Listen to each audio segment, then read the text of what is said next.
En termes de bilan, en fait, c'est un jeune homme de 18 ans qui a juste qui s'est tordu la cheville en descendant voir la vue là. Il est sécurisé, il est bien sur les appuis et donc j'attends la perche pour pouvoir le conditionner. Un scénario bien rodé pour des techniques de secours en montagne qui le sont tout autant, car travaillés et retravaillés chaque mois par les 10 gendarmes, dont 7 sous-officiers du PGHM de Xanru-Longemer, formés au Centre national d'instruction de ski et d'alpinisme de Chamonix, et que nous avons retrouvés ce mardi matin sur le massif des Vosges, au Haut-Gazon, à 1200 mètres d'altitude. Le peloton de gendarmerie de haute montagne, qui en alternance avec les sapeurs-pompiers, réalise en toute saison et en moyenne pas moins d'une centaine d'interventions par an. Et d'ailleurs, on a déjà commencé il y a une dizaine de jours avec 6 interventions en une semaine liées essentiellement à de la randonnée pédestre à pied ou en raquette sur des endroits enneigés. Ce qu'on constate, c'est que les gens s'aventurent sur des sentiers estivaux, donc des sentiers de randonnée qui sont balisés mais pour des activités estivales quand il n'y a pas de neige, et ils s'aventurent à pied sur ces sentiers qui sont forcément enneigés, qui peuvent être verglacés et forcément qui amènent une accidentologie, des chutes ou des glissades. Secouriste au PGHM, un métier passion avant tout. Ouais, c'est bien pris. Tu peux y aller.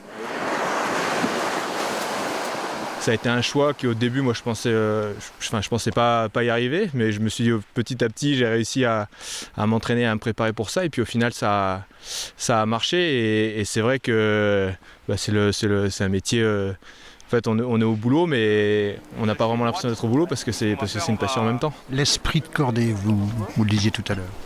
Oui, l'esprit de cordée, nous, c'est primordial. Tout seul, vous faites rien. Un secours ne peut pas se faire tout seul. Une progression en montagne ne peut pas se faire tout seul. Au niveau de la sécurité, il faut être sécurisé par un collègue lorsque vous allez progresser en haute montagne, dans un couloir en neige, dans une course d'arête ou en falaise pour de l'escalade. Donc en fait, cet esprit de cordée est présent au niveau de tous les pelotons parce que dès qu'il y a un secours, dès qu'il y a une intervention, chacun sait ce qu'il a à faire. Avec les vacances de février, nombreux sont les amateurs de randonnée qui vont chausser les raquettes, et de petits conseils peuvent éviter le pire, comme d'abord se renseigner sur les conditions météo et d'enneigement. La randonnée raquette se pratique sur des sentiers balisés pour la raquette.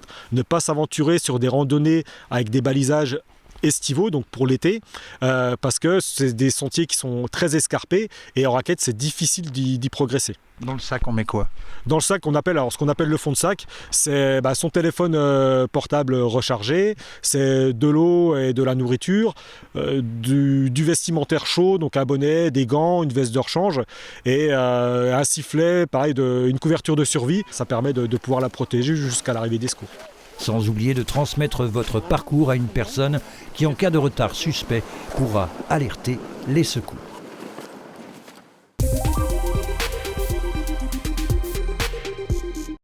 Alors ce dessin, c'est tout simplement Vladimir Poutine qui ne se pose aucune question, c'est-à-dire qu'il s'endort et à la place de compter les moutons, je l'ai fait en train de compter les morts. Le message est toujours le même, dénoncer les atrocités de la guerre. Pour cela, pas de grands discours, mais des coups de crayon bien efficaces. Mes armes, à moi, c'est le crayon, quoi. Je n'utilise pas des balles, j'utilise des bulles, donc c'est ma manière de les aider avec l'humour. Et c'est pas toujours un exercice facile, parce que devant certaines exactions, dernièrement, il y a eu un massacre d'enfants, je suis désarmé des fois. C'est pas un sujet toujours très facile. Et moi, je le dis toujours, j'aimerais bien justement un jour dire que je n'ai plus besoin de faire de dessin.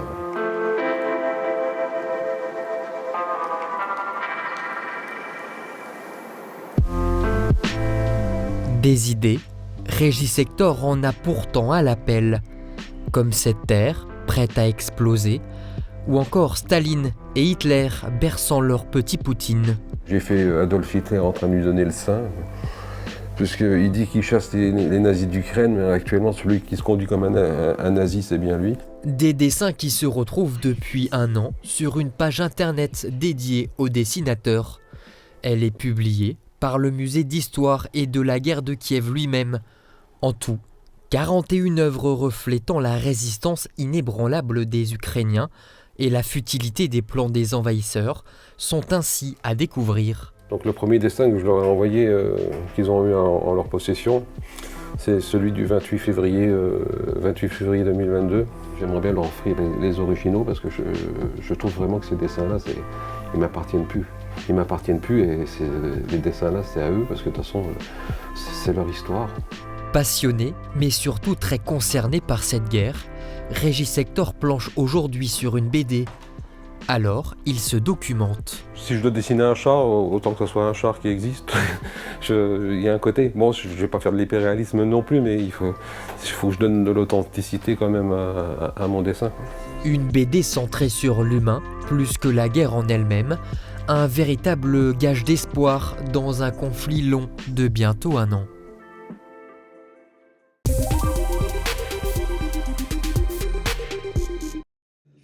Pour François Barouin, le serment de Nogent engage tous les acteurs du financement et de la mise en œuvre, dans les délais, de 3 projets, l'installation de nouveaux réacteurs à Nogent-sur-Seine, la réalisation du canal à grand gabarit et l'électrification de la ligne 4 jusqu'à 3 et au-delà. Tous s'accordent sur les retombées économiques de ces projets pour les futures générations et déclarent vouloir appuyer leur réalisation.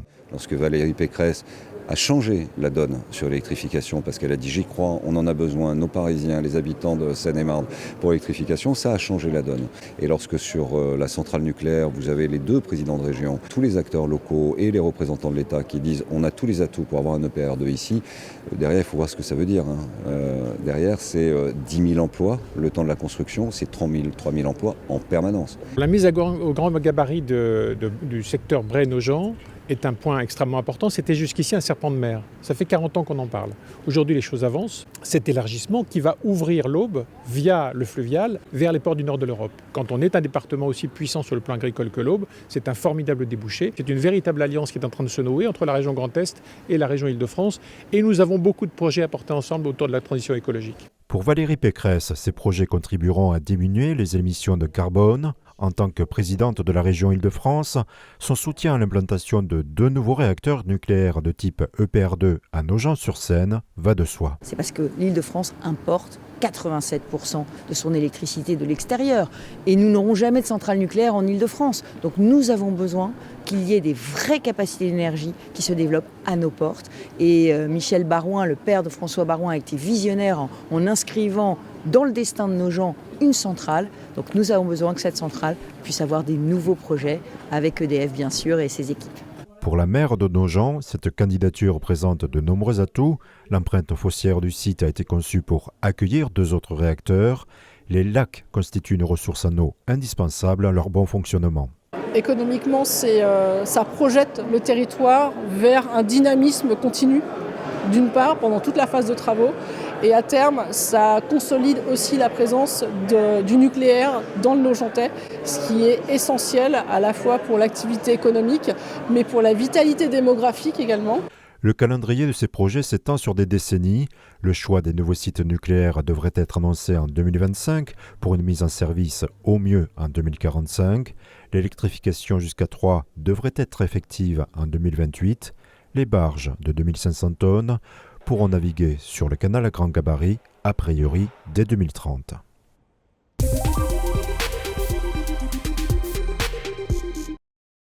Chaque jour à 11h30, Dominique Stremly doit venir sceller les cercueils du CHR de Metz-Thionville, hôpital situé sur sa commune, qui n'est pas considéré comme territoire police nationale. Quelquefois, on arrive à décaler les horaires de fermeture, on les avance ou on les recule, mais ce n'est pas toujours très simple. Donc c'est très chronophage et c'est très pénible à gérer. L'année passée, ce premier magistrat en a fermé 450, sauf que depuis mercredi et la fermeture de la morgue de l'hôpital messin Félix Maréchal, il craint la surcharge de travail supplémentaire. Ça veut dire que comme ils sont regroupés en établissements hospitaliers, que s'ils décident de fermer d'autres choses, d'autres établissements ou d'autres morgues ou d'autres... Tout va revenir sur Merci, c'est la porte ouverte après et j'ai peur que ça fasse boule de neige. Dans une lettre, le maire notifie au préfet de la Moselle qu'il refuse de procéder aux opérations funéraires en provenance de Félix Maréchal. Une décision partagée par le sénateur de la Moselle, président des maires ruraux du département. L'hôpital aurait été bien inspiré de l'associer très en amont pour voir comment une solution aurait pu être mise en place qui prenne en compte les difficultés de cette commune. N'importe quel maire aurait réagi de la sorte. Contacté, le CHR de Mestionville assure que le projet a été abordé en février 2022 lors d'une réunion entre le service de la mairie d'Ars-la-Connexie et le CHR de Mestionville. Il ajoute que le nombre de défunts transférés à Mercy depuis l'hôpital Félix Maréchal a été estimé à 2%. La mairie d'Ars-la-Connexie débourse depuis l'ouverture de l'hôpital en 2012 15 000 € pour la gestion des démarches administratives liées à la fermeture des cercueils.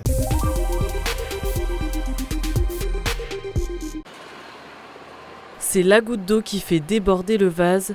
Le ministre de l'Agriculture, Marc Fesneau, a confirmé fin janvier l'arrêt de la dérogation de l'utilisation des néonicotinoïdes pour la culture de la betterave. Une centaine d'agriculteurs aubois se sont rendus à Paris en bus pour manifester. On est venu dire tout simplement laissez-nous produire. On veut produire. Donc laissez-nous produire. On sait qu'aujourd'hui il y a une réglementation qui se met en place. Demain ça sera le colza, la pomme de terre, la cerise, le maïs et j'en passe. Cet enrobage de semences est jugé nocif pour les abeilles par la justice européenne. La betterave, ce qu'il faut savoir, c'est qu'elle ne fleurit pas. Donc elle n'est pas attractive auprès des abeilles. Les néonicotinoïdes, ça ne tue pas les abeilles. Elles ont un GPS et ça trouble en fait le GPS. Donc elles ne retrouvent plus leur ruche où elles habitent. Mais elles peuvent aller coloniser d'autres endroits. Moi j'ai des abeilles chez moi. Je préfère que les betteraves soient enrobées néonicotinoïdes que de voir des traitements sur des parties aériennes 3 ou 4 fois par semaine. Pour les agriculteurs, cette décision est incompréhensible et développe une concurrence déloyale au niveau européen, ainsi qu'une baisse de rendement de 30 à 50% par rapport à une année normale. On a un État qui nous demande une souveraineté nationale, une souveraineté alimentaire. Cette décision va à l'encontre de la souveraineté. Parce qu'en diminuant nos volumes, il faudra importer des sucres d'autres pays, notamment l'Allemagne, qui elle a l'autorisation de passer des néos en aspersion sur leurs betteraves. Il faudrait que le gouvernement réfléchisse quand même avant d'apporter une interdiction, qu'on trouve les molécules de remplacement pour qu'on puisse continuer à produire. Aucune solution n'est proposée pour pallier aux potentielles maladies qui toucheront les betteraves, comme l'épidémie de jaunisse en 2020. J'ai mon fils qui s'installe. La première chose qu'il me dit il y a 3 semaines, papa, je fais plus de betterave. J'arrête. C'est pas rentable, je fais plus de betterave. Mais nous, clairement, on en a marre de vivre avec des indemnisations. On a l'impression de produire pour être indemnisé derrière, on ne vit pas de notre travail et ça, en tant que jeune, c'est vraiment inquiétant pour nous. C'est que je suis encore pas installée, mais je me dis que ça commence à faire peur parce qu'aujourd'hui c'est ça et on nous met de plus en plus de lois, mais en fait il n'y a aucune cohérence entre le terrain et tout ce qui est sur papier, quoi. En rentrant dans l'Aube, les agriculteurs aubois se sont donné rendez-vous devant la préfecture à Troyes pour rappeler la situation et demander le soutien des autorités locales.